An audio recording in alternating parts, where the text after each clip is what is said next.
കോട്ടയം ജില്ലയിലും വ്യാപകമായ നാശനഷ്ടമാണ് ഇതിനകം റിപ്പോർട്ട് ചെയ്തിട്ടുള്ളത്. ഇപ്പോഴും പലയിടങ്ങളിലും മഴ തുടരുന്ന സാഹചര്യമാണ് ഉള്ളത്. എന്താണ് നിലവിലെ അവസ്ഥ?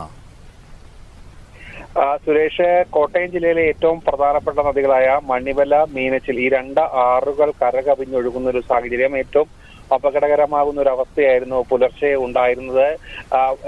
ഉരുൾപൊട്ടലാണ് ഇതിനൊരു പ്രധാനപ്പെട്ട കാരണമായി ചൂണ്ടിക്കാട്ടുകയും ചെയ്യുന്നത്. അതോടെ തന്നെ അതിതീവ്രമായുള്ള മഴയായിരുന്നു കഴിഞ്ഞ മണിക്കൂറുകളിലൊക്കെ തന്നെ ജില്ലയിൽ ലഭിച്ചിരുന്നത്. അതുകൊണ്ട് തന്നെ ജില്ലയുടെ താഴ്ന്ന പ്രദേശങ്ങൾ പൂർണ്ണമായും വെള്ളത്തിനടിയിലേക്കാകുന്ന ഒരു സാഹചര്യമാണ് ഉള്ളത്. പക്ഷേ ഇപ്പോൾ ആശങ്കപ്പെടേണ്ട ഒരു സാഹചര്യം ഇല്ല എന്നാണ് ജില്ലാ ഭരണകൂടത്തിന്റെ ഭാഗത്തു നിന്നും ലഭിക്കുന്ന വിവരം. അതോടൊപ്പം തന്നെ കാലാവസ്ഥയിൽ ഒരു ചെറിയ മാറ്റം കൂടി ഉണ്ടായിട്ടുണ്ട്. മഴ മാറി നിൽക്കുന്ന ഒരു അവസ്ഥയാണ് ഇപ്പോൾ ഉള്ളത്. അതുകൊണ്ട് തന്നെ ഈ താഴ്ന്ന ഇടങ്ങളിൽ നിന്നും വെള്ളം ഇറങ്ങി തുടങ്ങുകയും ചെയ്തിട്ടുണ്ട്. പക്ഷേ ജലനിരപ്പിൽ കാര്യമായ ഒരു കുറവും ഉണ്ടായിട്ടില്ല. ഇരുകരയും മുറ്റി ഒഴുകുന്ന ഒരവസ്ഥയാണ് ഇപ്പോൾ മീനച്ചിലാറിലും മണിമലയാറിലും ഉള്ളത്. താഴ്ന്ന പ്രദേശങ്ങളിലെ നിരവധി വീടുകളിലാണ് വെള്ളം കയറിയിരിക്കുന്നത്. ഇവരെ സുരക്ഷിതമായുള്ള സ്ഥാനങ്ങളിലേക്ക് മാറ്റുന്നതിനുള്ള നടപടികൾ അടിയന്തരമായി തന്നെ ചെയ്തു വരികയാണ്. കൂടുതൽ ദുരിതാശ്വാസ ക്യാമ്പുകൾ തുറക്കാനുള്ള ഒരു നടപടികളിലേക്ക് കൂടി എത്തിയിട്ടുമുണ്ട്. ഫയർഫോഴ്സിന്റെയും അതോടൊപ്പം തന്നെ പോലീസിന്റെയും മറ്റ് സന്നദ്ധ സേവകരുടെ നേതൃത്വത്തിലുള്ള രക്ഷാപ്രവർത്തനം ഇപ്പോഴും തുടർന്നുകൊണ്ടിരിക്കുകയാണ്. പ്രത്യേകിച്ച് തീക്കോയി അടക്കമുള്ള മേഖലകളിൽ, അതായത് പാല, തീക്കോയി, ഈരാറ്റുപേട്ട അടക്കമുള്ള മേഖലയിൽ, പൂഞ്ഞാർ അടക്കമുള്ള മേഖലകളിലാണ്